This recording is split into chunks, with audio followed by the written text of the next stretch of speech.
Buenos días, un cordial saludo a todos los estudiantes del grado noveno, a los padres acudientes que también están en el grupo. Es un placer poder compartir con ustedes un tema nuevo de biología. Vamos a ver en la clase de hoy un tema muy interesante llamado el origen de los seres vivos. Vamos a ver las diferentes teorías que han surgido desde incluso hace muchos años atrás hasta la actualidad, en la evolución de estas teorías que explican entonces cómo posiblemente surgió la vida en la Tierra. En las clases anteriores vimos que la diversidad que existe en el planeta Tierra es inmensa, ¿ok? Hay muchísimas especies y continuamente los científicos están descubriendo otras. Pero vamos a ver entonces un poco cuáles son las teorías que explican el origen de los seres vivos y de esa enorme diversidad. Tenemos que, se estima que nuestro planeta tiene cerca de 4.500 millones de años y que las primeras formas de vida surgieron hace aproximadamente 3.500 millones de años. A pesar de saber cuándo había aparecido la vida en la Tierra, la ciencia sigue intentando responder cómo sucedió este origen de la vida en la Tierra. En este ámbito se destacan distintas teorías respaldadas por evidencias que han intentado dar respuesta a preguntas tan profundas como esta. Entonces, vamos a ver cuáles son estas teorías.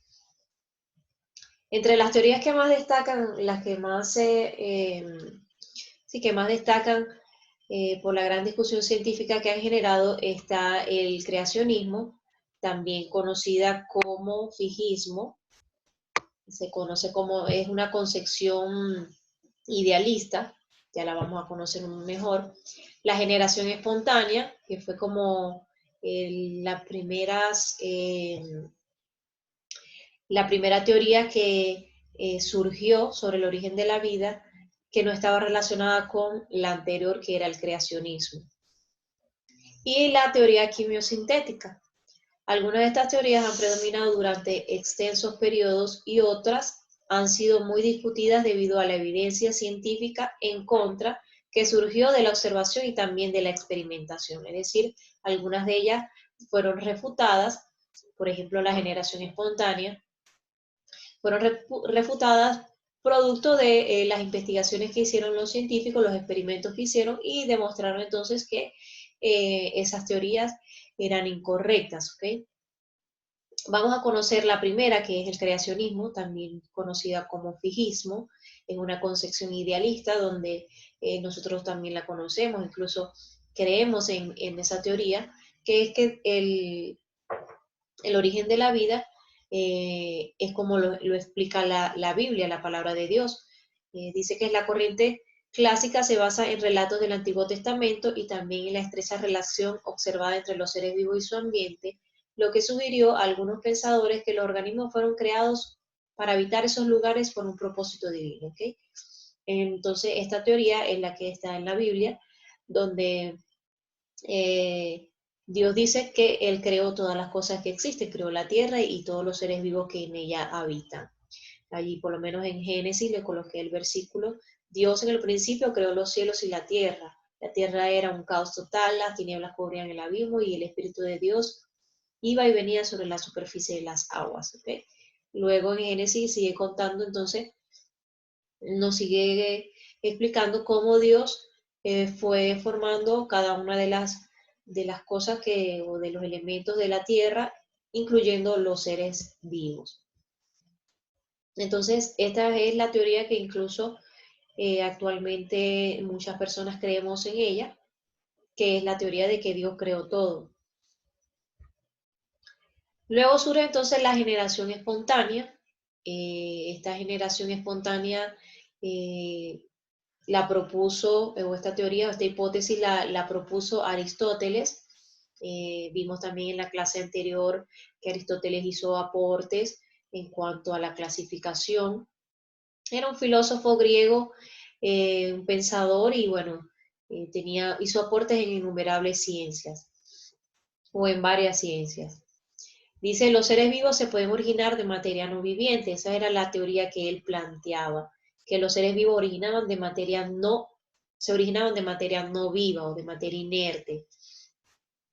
Dice, suelo, un estanque durante sequía hecho fango originó peces de la nada después de mortalidad total de los mismos. Las moscas salen de la carne podrida, de hojas secas, de la cola del caballo, otros insectos de la madera. Esto fue aceptado hasta mitad del siglo XVII, o sea, ellos veían que de una carne en estado de putrefacción, en una carne dañada, producía lo que eran las larvas y luego las moscas. Entonces ellos pensaban que la materia inerte en este caso era la carne ya descompuesta y de allí surgían entonces las moscas. Y también colocaron otro ejemplo muy conocido cuando se estudia esto de la generación espontánea, es que ellos pensaban que se dejó algún tipo de alimento, maíz y ropa en un lugar oscuro y cuando vieron, habían ratas. Entonces ellos pensaban que la rata era producto entonces de la combinación de estos materiales inertes como es el alimento, de pronto la oscuridad, la ropa, los trapos que estaban allí en ese lugar, es decir, que era como un galpón. Entonces él observó, y los otros filósofos que de pronto lo apoyaban, observaron entonces que los seres vivos podían surgir de cualquier tipo de material. Ellos explicaban que había un principio activo, como en el ambiente, que era lo que originaba la vida, pero que la vida podía surgir de cualquier material, así no estuviera vivo, de materia inerte. Francesco Redi fue uno de los primeros científicos que refutó esta teoría, hizo un experimento muy sencillo, donde colocó varios frascos con trozos de carne, uno lo dejó a la intemperie, sin taparlo, destapado, otro le colocó sola una gasa y el otro lo tapó bien. Él vio, por supuesto, que al paso de los días, la carne que estaba destapada produjo las larvas y luego las moscas, igualmente la que tenía la malla.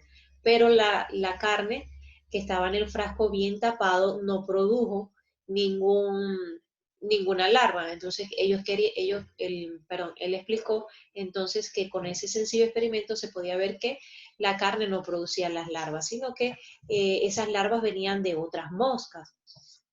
Y entonces fue refutada, así como por Francesco Redi y por otros científicos también fue refutada esta teoría y entonces se dejó de utilizar. La otra teoría es la teoría quimiosintética, fue propuesta por Alexander Oparin en 1923, es la teoría que hasta actualmente es utilizada, o sea, se cree en esta teoría, los científicos apoyan aún esta teoría. Dice que la atmósfera primitiva tenía algunas características, ¿ok? Estaba compuesta de gases como metano, de pronto el agua también estaba, dióxido de carbono, amoníaco, como lo vemos aquí, ¿ok?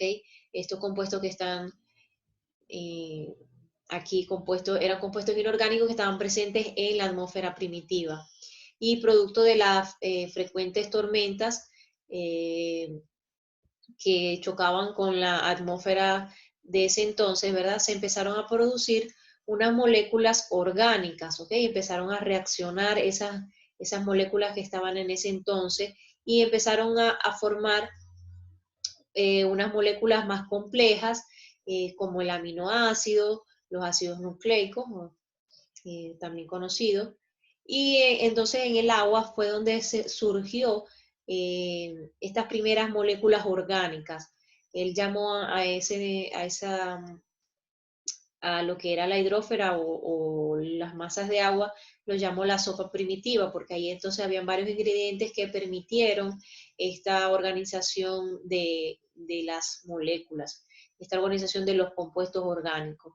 Y entonces se formaron unas primeras estructuras que él llamó los coacervados, ¿ok? Que eran como las células primitivas de ese entonces.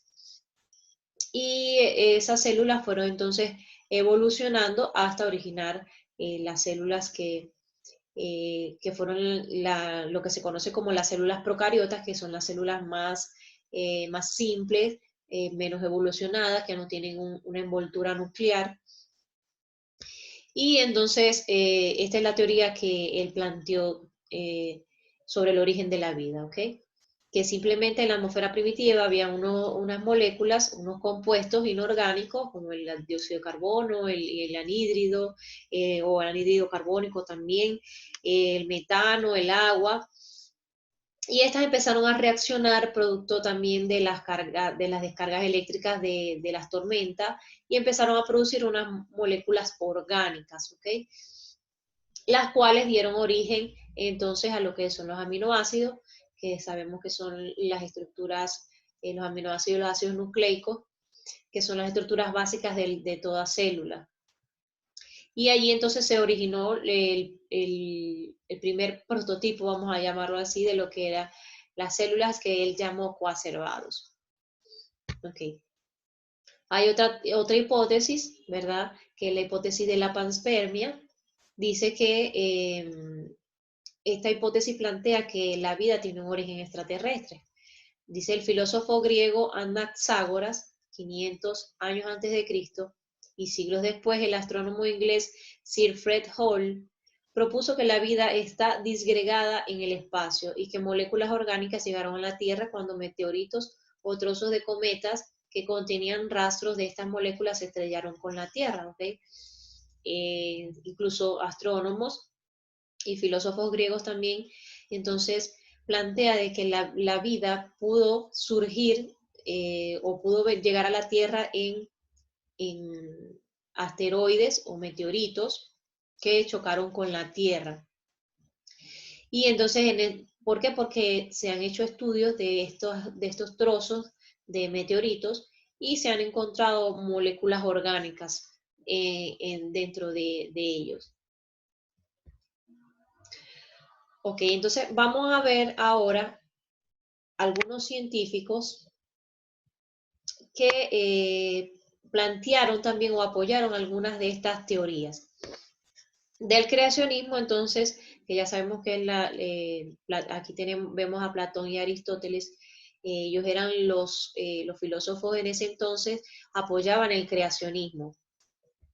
Pero Georges Cuvier en 1769, o sea, nació en 1769 y murió en 1832, propuso que los fósiles eran el resultado de la extinción de animales creados por Dios en las catástrofes bíblicas o producto de sucesivas creaciones.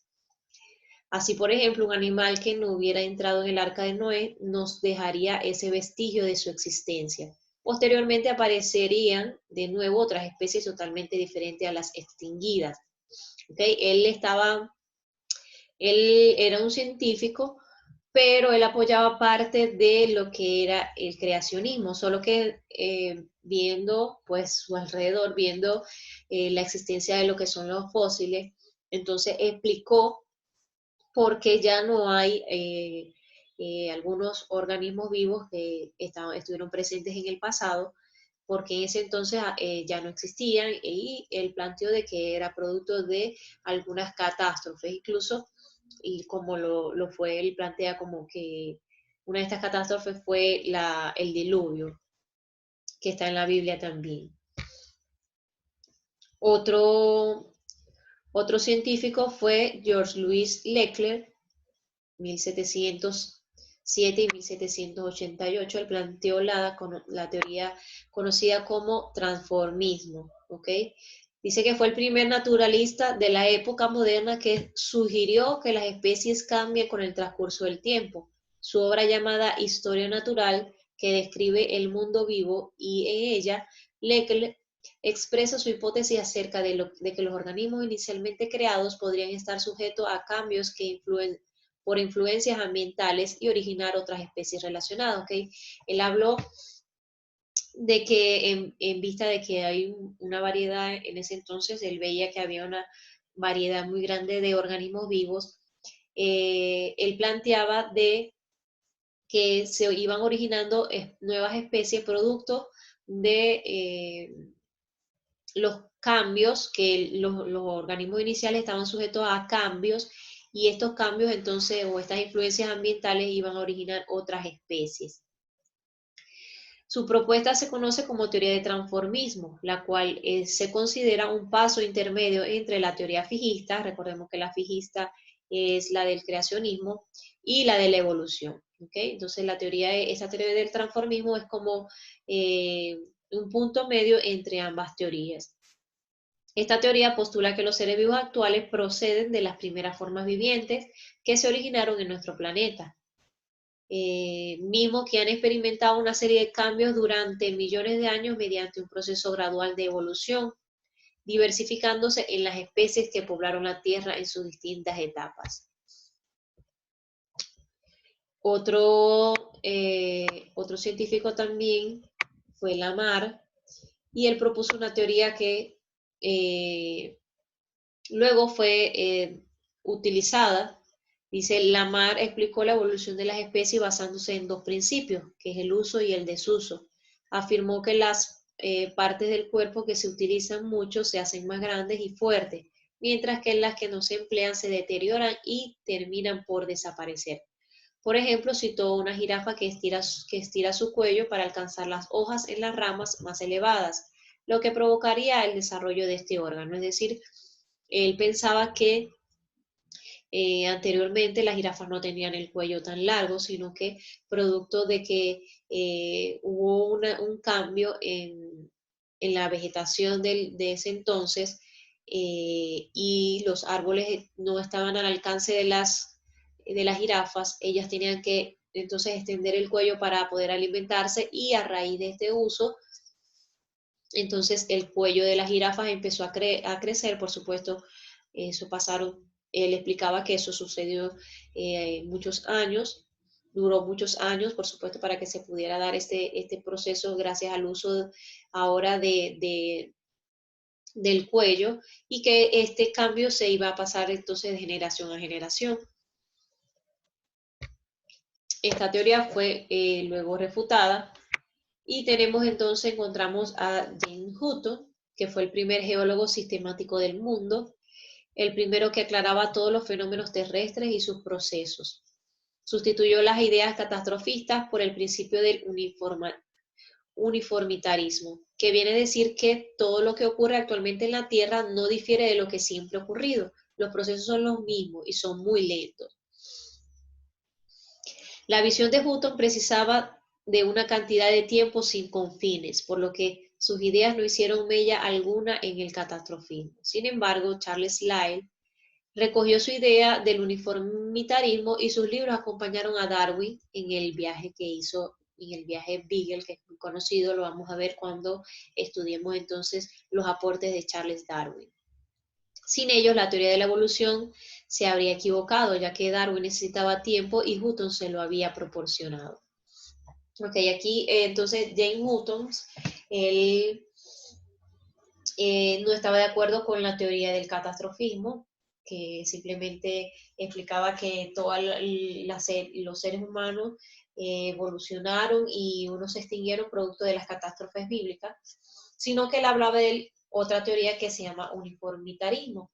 Él decía simplemente que todo lo que ocurre actualmente en la Tierra siempre ha ocurrido, todos los cambios, todos los procesos siempre ha ocurrido, y las condiciones que se ven hoy en día en cuanto a los aspectos de la naturaleza y de su influencia sobre los seres vivos, siempre ha existido tal cual. Entonces, por eso le llamo uniformitarismo, que quiere decir que es igual. Aquí vemos un reloj de la vida, ¿ok? Para que tengan una idea. Imaginemos que el tiempo de la Tierra ha sido 24 horas. Imaginemos eso, ¿ok? Tenemos que a las 0 horas, a las 12, se formó la Tierra, ¿ok? Luego vemos que todo este proceso, miren, la mayor parte del tiempo, imaginando que la vida de la Tierra y de los seres vivos lo imaginemos que duró un 24 horas, para que entendamos lo que es el tiempo, o cómo ha transcurrido el tiempo. Entonces, apenas a las 7:45 de la noche fue que surgieron o aparecieron los primeros seres vivos que eran organismos muy simples, células muy simples. Entonces, todo este tiempo la Tierra estuvo deshabitada. A las 7:45 entonces nacieron los primeros organismos, a las 9 de la noche las primeras plantas, a las 10 los primeros animales, a las 10:45 los primeros dinosaurios, a las 11 los primeros mamíferos, se extinguieron los dinosaurios ya un cuarto para las 12, a las 11:45, y ya en el último minuto aparecen los primeros hombres, en el último segundo aparece el hombre moderno, ¿ok? Entonces este es como imaginando que la vida en la Tierra, o siendo la similitud, la homología de que la Tierra surgió en 24 horas, sí, para que entendamos cómo ha sido el proceso durante todos los años, para que podamos entender. Entonces, los primeros millones de años la Tierra estaba desocupada y luego, ya muy cercano al tiempo actual, como lo explica la imagen, es que surgieron entonces la variedad de seres vivos y sobre todo lo más evolucionado. Y esto, por supuesto, está basado en lo que es la teoría de la evolución. Ahora vamos a ver cómo se originan nuevas especies. Este tema es interesante y lo vamos a continuar en la próxima clase. ¿Ok? Dice, el proceso por el cual a partir de una especie se forman dos o más se denomina especiación. Por ejemplo, dos poblaciones de la misma especie quedan separadas por una barrera geográfica, como el mar, una alta cordillera, y esto ocasiona entonces un aislamiento geográfico. Esta misma especie que se separa por condiciones como una barrera geográfica, si las condiciones en donde están son diferentes, estas especies pueden cambiar, pueden evolucionar, y a pesar de que eran una misma especie, pueden producir otra nueva. Las dos poblaciones siguen una evolución independiente, en cada una de ellas se producirán mutaciones, ¿ok? Entonces, en la próxima clase vamos a estar viendo un poco más sobre el origen, cómo es que realmente se origina una nueva especie, y vamos a hablar sobre lo que es la teoría de la evolución y de Charles Darwin, sus aportes. Entonces, bueno, esto ha sido todo por hoy. Espero que les haya gustado la clase y lo vamos a continuar la próxima semana. Deseo que estén muy bien, seguimos a la orden. Cualquier inquietud, cualquier duda pueden hacérmela al privado.